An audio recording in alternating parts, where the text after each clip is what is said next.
তোমার রাখতে তোমার এই বন্ধুরা দাওয়াত দিবা না?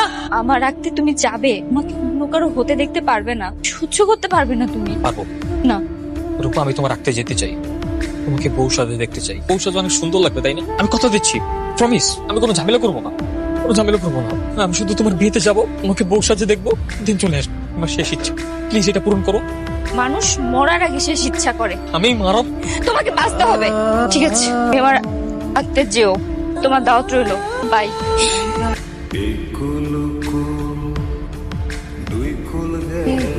একা এসেছো? এই ড্রাইভার কাউকে দেখছি না। জি, একাই এসেছি, পাশেই ছিলাম। ও, তোমার জন্য অপেক্ষা করছিলে? মনে হচ্ছে বৃষ্টি নামবে, আশেপাশে বসার মতো অন্য কোনো প্লেস নেই। না। আমরা এখানে দাঁড়িয়ে কথা বলবো? কেন দাঁড়িয়ে থাকতে আপনার কষ্ট হচ্ছে? না, তোমার জন্য সব কষ্ট সহ্য করতে পারবো। আমার মনে হচ্ছে আমরা এখানে আমাদের কোনো একটা প্রজেক্ট ভিজিট করতে এসেছি, আমরা সুন্দর একটা প্লেসে বসে রোমিওজিকের সাথে কথা বলতে পারতাম। ভালোবাসা যদি নিখাত হয়, জায়গা কোনো ব্যাপার না, যে কোনো জায়গাকে রোমান্টিক বানানো যায়। এখানে কারো প্রথম দেখা হয়, প্রেমের শুরু হয় এখানে, প্রেমের শেষটাও এখানেই হয়। তবে আমাদের প্রেমের শুরুটা এখানেই হোক। আপনার এই বডিগার্ডের সামনে আমাদের প্রেমের শুরু হবে, দেখবেন? ও সরি, আপনি চান? আমি তোমাকে অনেক ভালোবাসি, আর আমাদের বিয়ে, আমি চাই আমার রাজ্যটা তোমার হাতে সমর্পণ করতে। রূপ, তোমাকে ভালোবাসি। আমি রিং পড়তে পারবো না। না, আমাকে তোমার পছন্দ না? না, আসলে পরিবারের কেউ এখানে উপস্থিত নেই তো, পরিবারের অনুপস্থিতিতে আমি একা নিতে চাচ্ছি না। এটা কোনো সমস্যা না রূপ, আমি ওনাদেরকে বুঝিয়ে বলবো। রিংটা দেন। Thank you. My pleasure. শরীরটা একটু খারাপ লাগছে, বাসায় যেতে চাচ্ছি। শরীর খারাপ লাগছে? আচ্ছা চলো তাহলে, তোমাকে আমি পৌঁছে দিই। জি চলুন।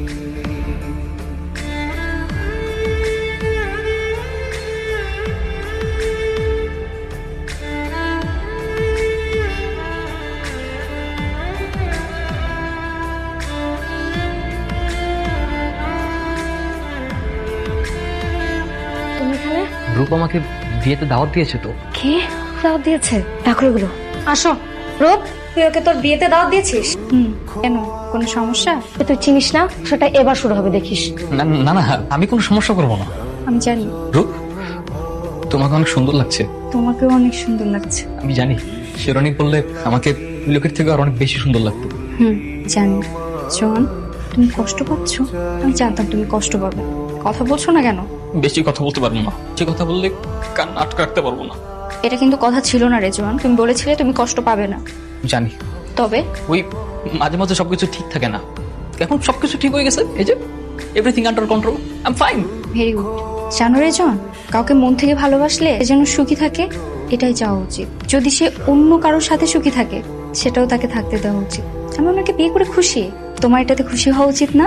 না, আমি মানি না। আমি ছাড়া অন্য কেউ তোমার খুশির কারণ হতে পারে না। তুমি আমাকে ভালো না বাসো, আমার কোনো সমস্যা নেই। আমি সারা জীবন তোমার স্মৃতি নিয়ে কেঁদে যাবো, এটাকেই ভালোবাসা বলে। কিন্তু তুমি অন্য কাউকে বিয়ে করে তার পাশে বসে আসবে, আমি এটা মানবো না। তুমি কিন্তু আবার কালকের মতো কথা বলছো। আজকে তোমার পজিটিভ কথা বলার কথা ছিল। আমি এখনই ওনার পাশে যে বসবো, তারপর হাত ধরে হাসবো। আমার বিয়েতে আমি কাঁদবো কেন? রূপ, রূপ, চলো আমরা পালিয়ে যাই। হ্যাঁ, কোনো সময় আছে। আমি আমি আর সহ্য করতে পারছি না। চলো। রূপ, এখন বিয়ে পড়ানো হবে, চল। লিচু, ঠিক আছে, পাগলামি করো না, চলে যাও। প্লিজ, তোমাকে আরেকটু দেখে যাই। করো না প্লিজ, তুমি চলে যাও, চল। ধানমন্ডি নিবাসী মোস্তফা জব্বারের একমাত্র ছেলে সাইমন ফাহাদের সহিত লক্ষ টাকা দেন মোহর ধার্য করিয়া তোমাকে বিয়ে করতে এসেছে। তুমি কি কবুল?